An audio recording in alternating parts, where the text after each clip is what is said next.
విశ్లేషకులు కోటేశ్వరరావు గారు కూడా మనకు లైవ్లో సిద్ధంగా ఉన్నారు.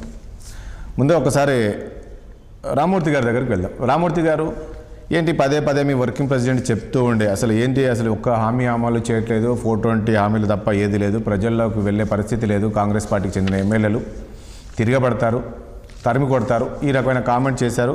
సో అందుకే చూడండి ఈ గ్రామ పంచాయతీ ఎన్నికలు కూడా పెట్టట్లేదు అన్నారు. సో మొత్తానికి గ్రామ పంచాయతీ ఎన్నికలు పెడుతున్నారు. 2వ విడత జరిగింది. ఫస్ట్ విడతలో ఏ రకంగా రిజల్ట్ వచ్చింది చూసాం. ఈరోజు 2nd విడత కూడా కాంగ్రెస్ పార్టీ హవా కనపడుతుంది. ఎట్లా చూస్తారు దీన్ని? నాతోటి డిబేట్లో పాల్గొంటున్న పెద్దలకు 6 టీవీ ప్రేక్షకులకు యాజమాన్యానికి నమస్కారం తెలియజేస్తూ మంచి చర్చ లేవనెత్తారు, తీసుకొచ్చారు. మీకు కూడా ధన్యవాదాలు తెలియజేస్తూ వాస్తవాలు గమనించాల్సిన అవసరం ఉన్నది.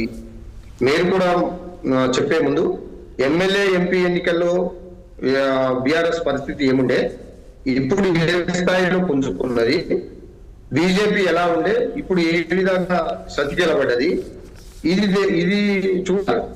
అధికారం ఉండి కూడా భయపెట్టి ఒక్కొక్క దగ్గర ఉత్సాహాపిచ్చి మీరు రాజీనామాలు చేయకుంటే, మీరు విడ్రాలు కాకుండా మిమ్మల్ని చంపేస్తామని కొన్ని ప్రాంతాలలో చంపేసి కొంతమందిని భయపెట్టి అధికార అహంకారంతో దాహంతో ఎన్ని ఇబ్బందులు పెట్టినా నీకు పథకాలు రావు, నీకు ఇండ్లు రావు, నీకు ఏది రాదు, ఉన్న కరెంటుని పీకేస్తాము తీసేస్తాము అని ఎన్ని రకాలుగా భయపెట్టినా రూరల్ ప్రాంత ప్రజలు ఎంపీ ఎన్నికల్లో మాకు తక్కువ ఓట్లు వేసినా, ఎమ్మెల్యే ఎన్నికల్లో మాకు తక్కువ ఓట్లు వేసినా ఇప్పుడు దాదాపు 45% ప్రజలు బీఆర్ఎస్ వైపు వీళ్ళ యొక్క భయాలను తలొగ్గి వీళ్ళ అధికార దహనాన్ని తట్టుకొని నిలబడ్డారు. బీఆర్ఎస్ పార్టీ వైపు నిలిచిపోయారు.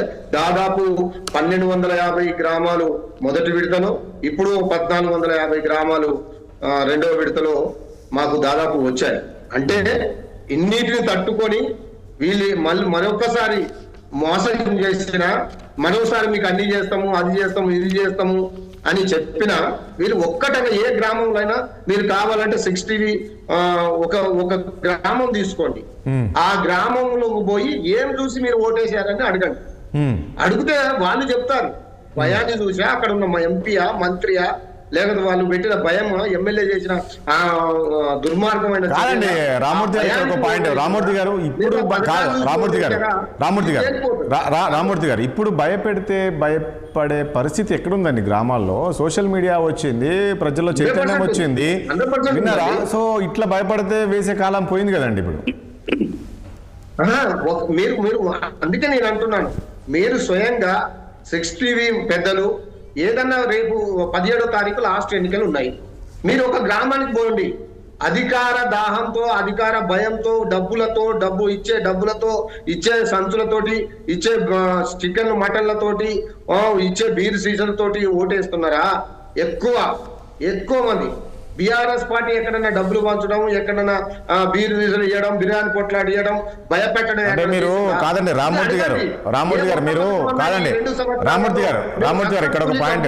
రామ్మూర్తి గారు మీరు ఇక్కడ ఒక పాయింట్. మీరు బీర్లకు బిర్యానీలకు ఓట్లు వేస్తున్నారంటే మీరు ఓటర్లను అవమానపరుస్తున్నారండి. ఆ రకంగా మాట్లాడొద్దు. అంటే భయపెట్టి నేను చెప్తున్నా, భయపెట్టి ప్రజలని రెచ్చగొట్టి ఇంకా ఆశ చూపెట్టి, మీకు లేకపోతే మీకు ఇచ్చిన ఇల్లు సగాన్ని ఆగిపోతుంది, మీకు నెక్స్ట్ బిల్లు రాదు అని భయపెట్టిన నా దగ్గర రికార్డులు కూడా ఉన్నాయి.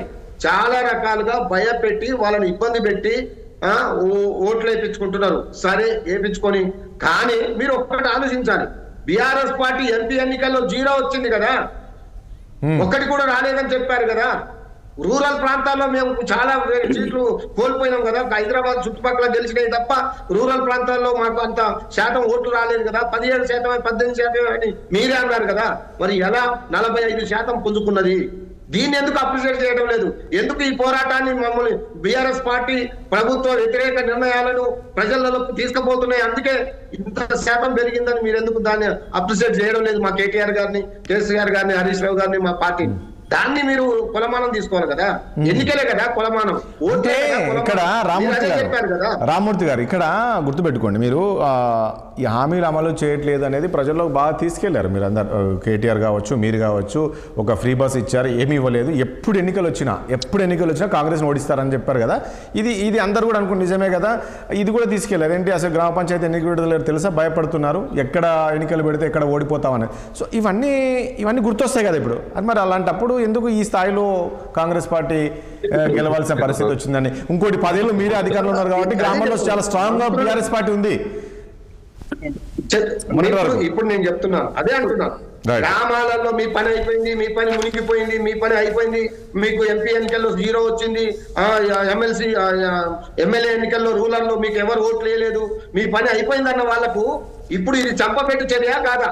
ఇన్నిటిని తట్టుకొని ఎన్ని రకాలుగా ఆ భయపెట్టినా ఒక గ్రామంలో, నేను చెప్తున్నాను కదా, నల్గొండ గ్రామంలో నిన్న మా వర్కింగ్ ప్రెసిడెంట్ పోయి వచ్చారు, అక్కడ చంపేశారు. విత్డ్రాల్ చేసుకోకుంటే నీకు అని అక్కడ ఒక సర్పంచ్ అభ్యర్థిని కూడా చంపేసిన పరిస్థితి ఉంది. ఒక దగ్గర ఉత్సదాపించారు బీసీ నాయకుడిని, అది ఎవరు? ఉత్తమ్ కుమార్ రెడ్డి గారి కాన్స్టిట్యూన్స్ లో. కాబట్టి ఇలా ఎన్ని రకాలుగా భయపెట్టినా, ఎన్ని రకాలుగా ఇబ్బంది పెట్టినా ఎక్కడ కూడా ప్రజలు భయపడకుండా దాదాపు 45-50% కొన్ని గ్రామాలు. ఒక్క నిమిషం ఉండండి.